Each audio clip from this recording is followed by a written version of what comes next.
Welcome to Law and Society. Please subscribe and let's talk about defending Social Security and a revival that is happening. And still we rise again despite what we have facing us and what the daunting task of surviving Donald Trump's autocratic oligarchy. There's still hope. So, first, I'd like to talk to you a little bit about Social Security. First, note, I know very little about Social Security. I understand that when I work, I pay Social Security taxes. It goes into a Social Security fund. That Social Security fund grows and accrues interest and in a rolling manner pays Social Security benefits of people who have paid into the system for all their lives. So when I get older, based on how much I have earned, Social Security will send me checks if I apply for Social Security that will help me to make ends meet when I'm older. That's, I guess, the general idea of Social Security. Well, first of all, that's not really a Ponzi scheme. That is an investment into yourself and in future generations. Something that you're paying into, something that you get afterwards. That is not what Elon Musk called it. That's number one. Number two, we have very recently, as just before I came on to talk to you, that the federal district court has again insisted that the government needs to stop its DOGE employees from going into the Social Security Administration's systems. And even as I speak, there is a threat being made to shut down Social Security, which cannot happen without congressional approval because Social Security was established by congressional authorization and by an act of Congress. Now, I want to read to you something that Representative Khazar, if I'm getting pronouncing his name right, who said something that I found really rolled up what is happening with our government and with Social Security quite succinctly. So it was posted by Midas Touch, and here's what he said. You can quickly explain DOGE in just two numbers. First, $8 million a day.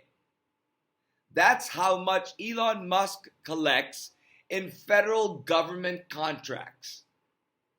Per day, $8 million.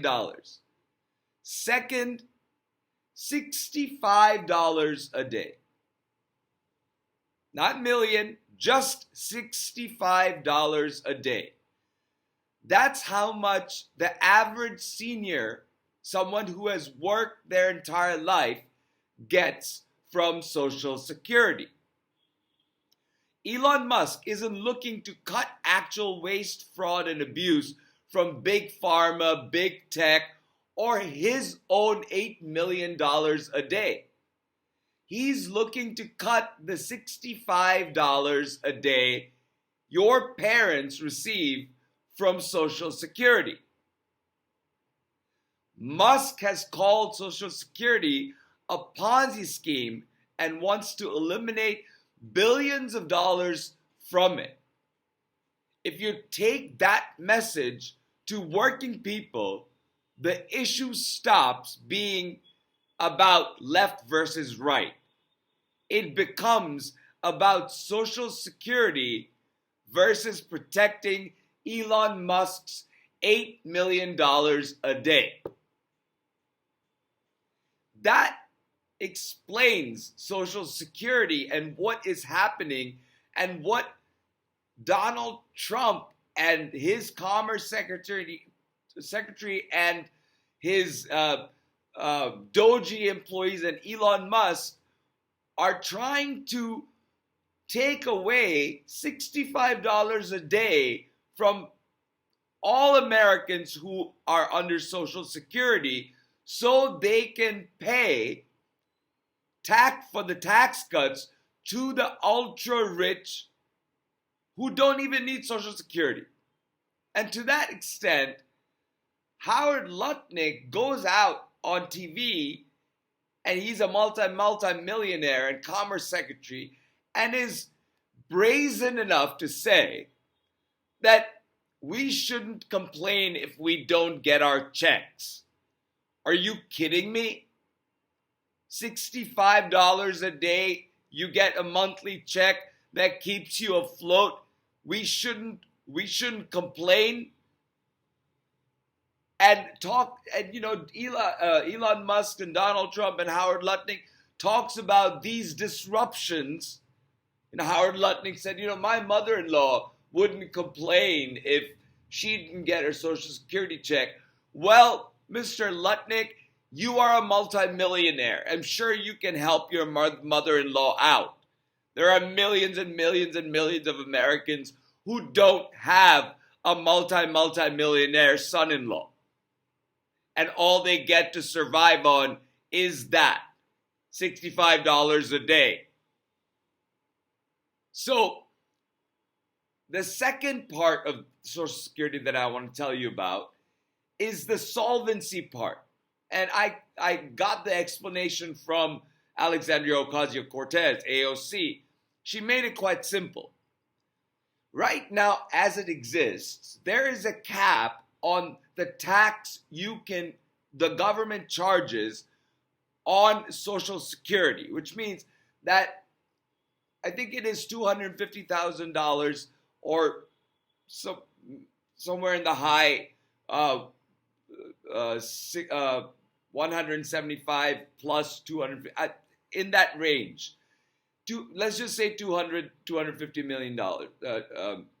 So once you make that 250,000, once you make the $250,000 a year, you get taxed on that $250,000 a year. But everything else that you make after that, a Social Security tax is not taken out of that money. So that's a cap on what is funding our Social Security. It is the Social Security tax from incomes of people up with salary or an income, yearly income of $250,000 or less. There's no Social Security tax being put on the income above that cap. So if you just lift that cap and say that you pay Social Security tax on whatever it is that you earn and declare in a year, whether it is $250,000, $37,000, or $200 million, they all have to pay a Social Security tax. And when you do that, you immediately solve this insolvency problem of Social Security. And you don't have to go looking for money and to, cut life-saving resources like Medicare, Medicaid, and Social Security. You don't have to cut those. You don't have to cut our safety nets to provide billionaires and multimillionaires with tax cuts. Because you will have the solvency of the Social Security so that Social Security is safe. And that's where it needs to be. So the solutions for Social Security and the argument against shuttering Social Security are overwhelmingly strong.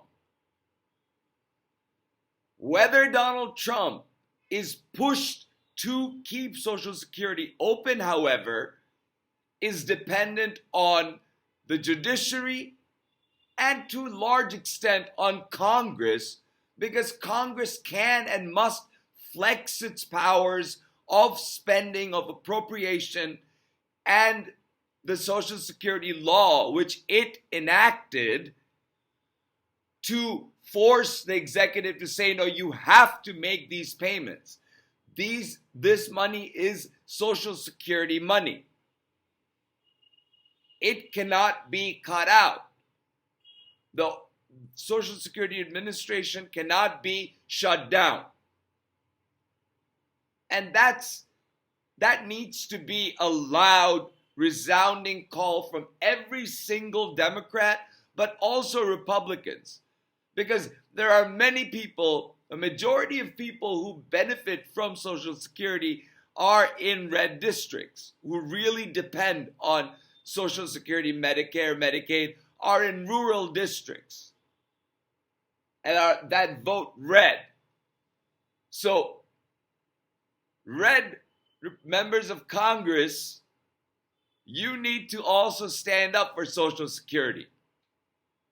So with that said, I would like to move on to the hope that people like AOC and people like Rep. Kazar and Bernie Sanders give us.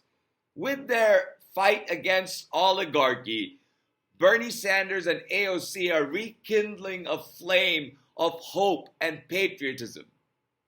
It's fighting the oligarchy to reach people, connect with people, humanize, understand their pain. And AOC does.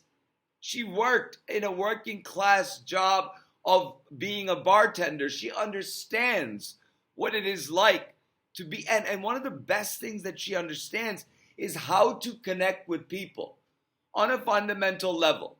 And so does Bernie Sanders. But Bernie Sanders does it with his very, very simple, basic plan to solve the problems of our country. Tax the rich, pay a living wage, have affordable or free health care, low cost of living, free public education, cutting tax loopholes. And as AOC says, lifting the cap on Social Security taxes on incomes. That cap doesn't even make any sense to me. Why should somebody who makes more not pay more in Social Security tax? What's the rationale for it? The only rationale for is to pay Social Security tax because it keeps that entire program moving and creates a level playing field in a capitalist democracy where somebody makes $100 million a year and somebody makes $10,000 a year. Clearly, we have so far created a society where we can level that playing field to whatever extent possible. Our goal should be to move that forward, not to retract, not to say that, don't complain if you don't get your Social Security check. These are just minor disruption and disturbances coming from billionaires who have no concept of what it's like to live from paycheck to paycheck, or what it's like to rely on Social Security, Medicare, and Medicaid.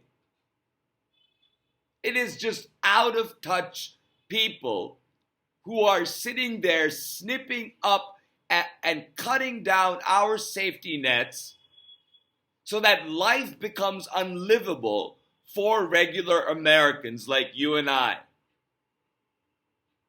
And we need to take the fight to the streets peacefully. Protest peacefully. Call your representatives and your senators. Write to them. Protest peacefully. Never engage in violence. Do not vandalize public property or private property.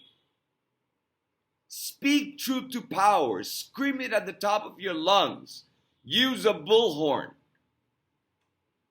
But do not resort to violence. That is what defeats the cause of having a republic, of being a nation, a togetherness, a oneness that represents the United States. So I want to leave you with hope that we have solutions right in front of us that our politicians can take, that can solve the problems of our country and the solvency of programs that are required to keep a level playing field. We need to pick up these ideas and repeat them and call our representatives and ask them why that's not happening, or why is there a cap on Social Security tax, or why can't we tax the rich? Why can't we have a livable wage? The federal minimum wage hasn't been lifted in years. Why is the cost of living going up? And how dare somebody like Howard Lutnick, Donald Trump, Elon Musk tell the regular American people that you just have to deal with the little disturbances and disruptions, or just shut up about the eggs coming from Charlie Kirk, who is worth millions and millions of dollars. So I leave you with hope and with some nuggets of information that you can take further and research further, and then call your representatives or write to them and tell them that these are common sense solutions. Why aren't we taking these solutions instead of cutting the bottom out of American safety net, out of American, the promise that there will be security at the end of the day? With that said, thank you so much for listening.